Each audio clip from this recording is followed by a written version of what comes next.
Hi. Hi.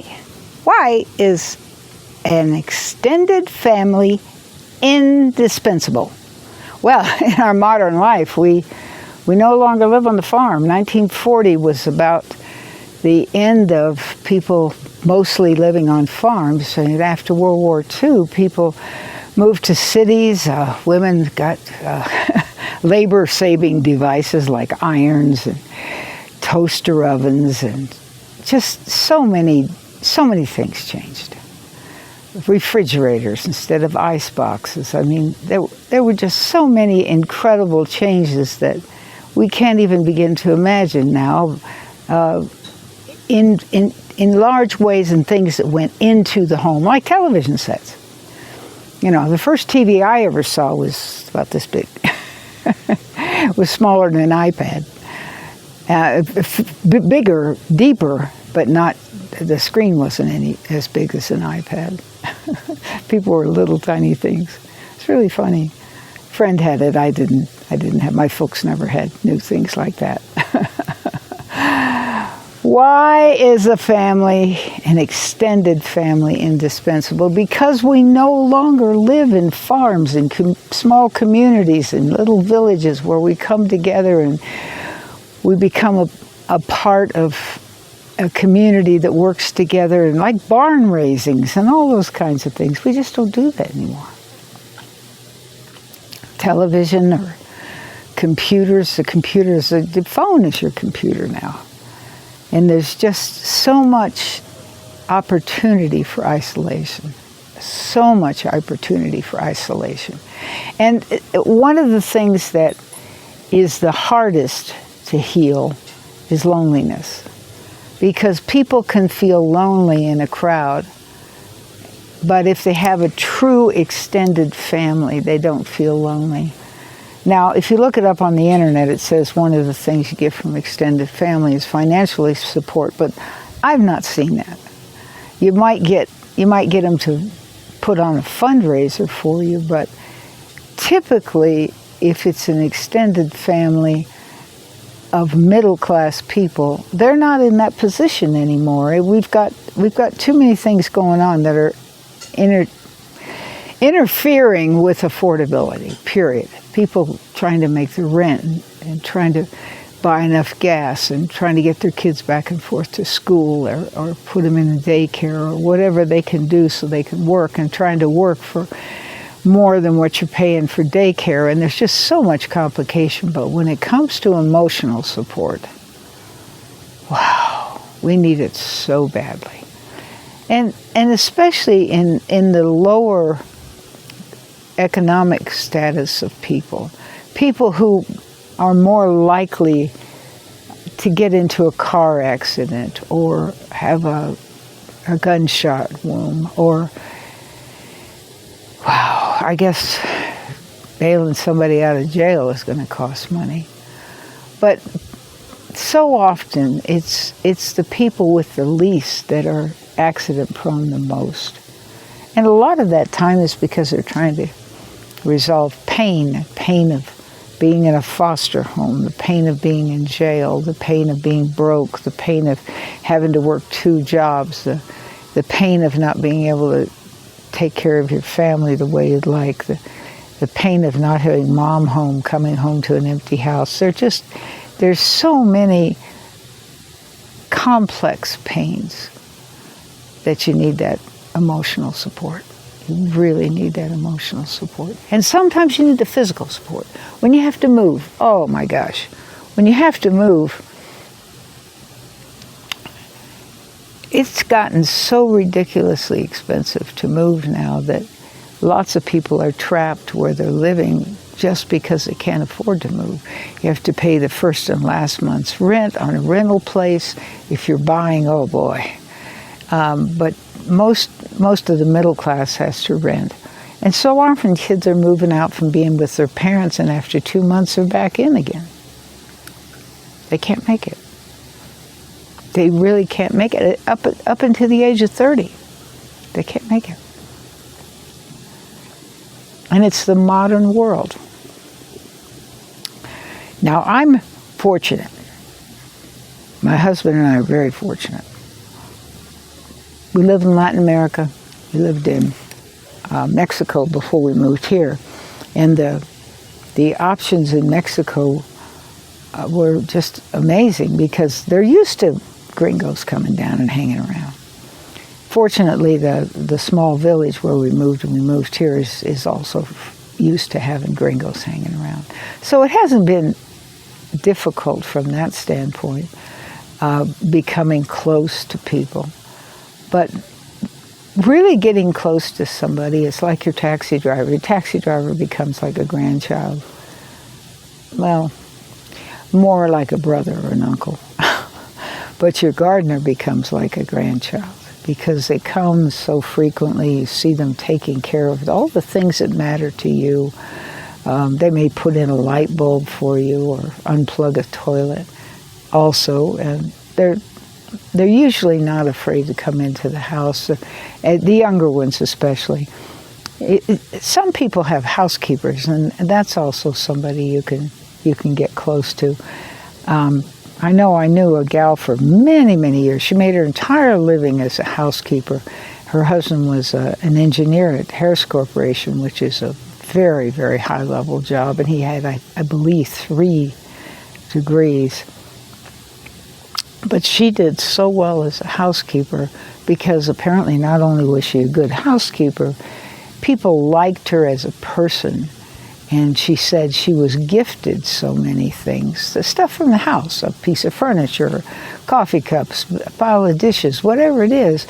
She got so many things that she felt like she almost doubled her salary with items that she could use, that she would want to have in her own home.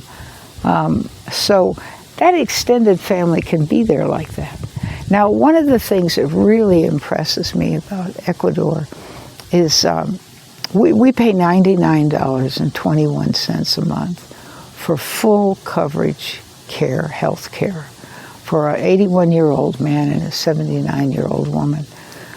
Well, I think we're at the top of, I don't think it goes up again, unless it goes up for everybody. But it pays for hospital visits, well, time in the hospital, clinic visits, glasses, dental, and doctor's calls, all that, emergency calls, everything is paid for. And that's for 2 old farts like us. I mean, I just find that so unbelievable, but so often the local people can't afford it. And so very, very frequently we have requests. Like right now, I know there's a gal who needs $40,000 to pay for having her skull removed to allow the pressure off from a very serious stroke. And she wants, to get it from local people, to ask local people for the money, to be able to raise that much money. And that's not unusual because there is a strong, strong, strong extended family within the Latins. And so often it can make such a huge difference when it comes to either inappropriate careers like selling drugs or inappropriate use of alcohol, becoming unable to hold a job, inappropriate sexual expression, which puts you in dire positions for being in jail.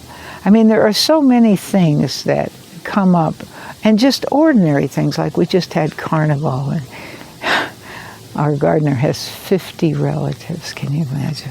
I can't even begin to imagine that. And all of them got together and celebrated the spring. It's just so incredible to think about having that many relatives. But many of us don't, especially those of us who haven't had children. I have, but some people haven't. My husband hasn't had children. And have lived in a space where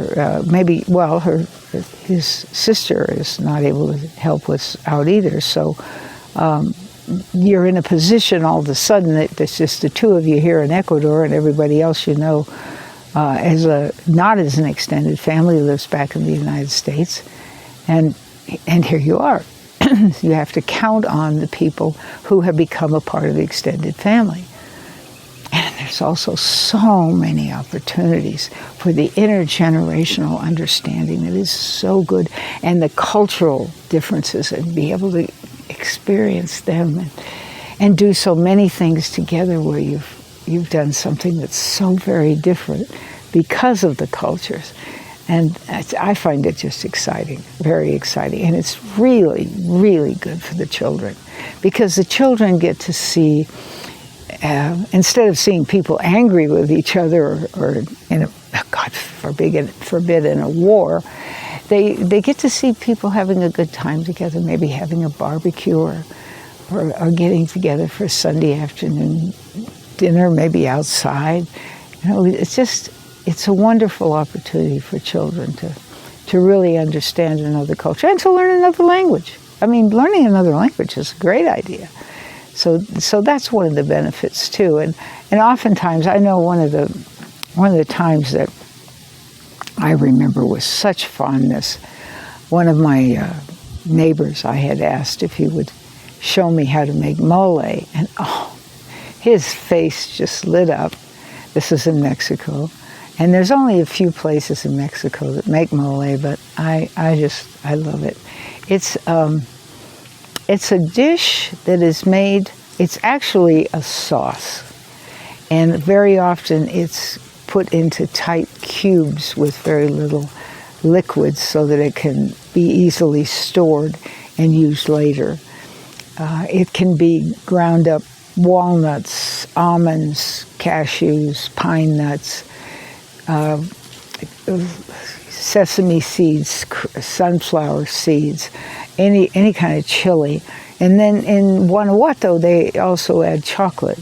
And you don't taste the chocolate because it's so overpowered by the chili, but it's in there, and it gives it a real dark, rich flavor. And you can put it on chicken or beef or fish or noodles or just about anything. It's a very, very rich, thick sauce. And I just love mole.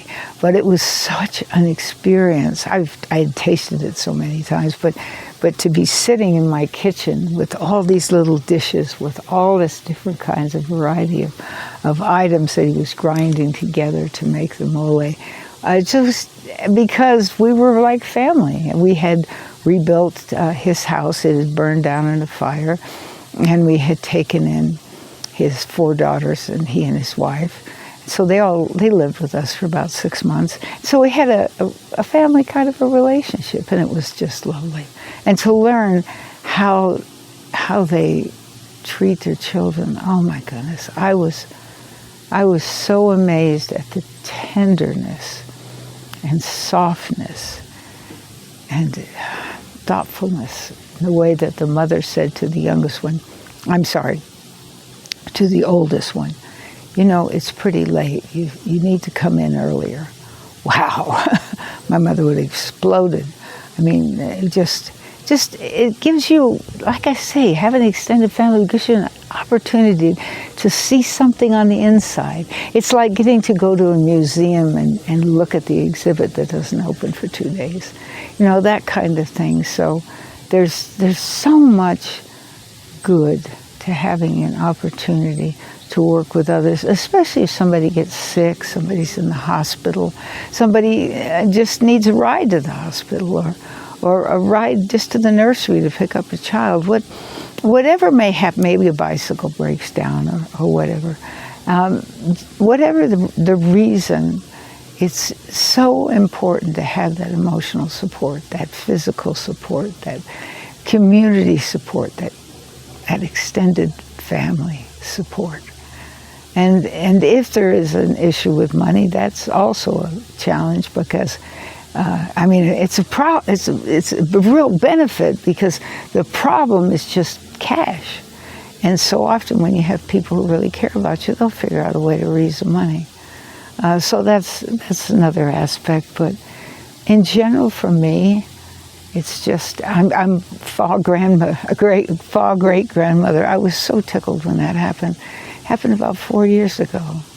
And I made a blanket. I worked on a blanket for the longest time for the little girl. And it just felt so good to have that kind of connection, so beautifully, beautifully good. And I just hope that those of you who've listened here have gotten some ideas about why it's important. And if you want to ask me any questions about it or make comments, just right down below. And while you're down there, you might look at my nonprofit. We've had it in service for about 34 years. And we've helped a lot of people. And we've really paid it forward. And now I just want to leave a legacy of what I've learned. Thank you.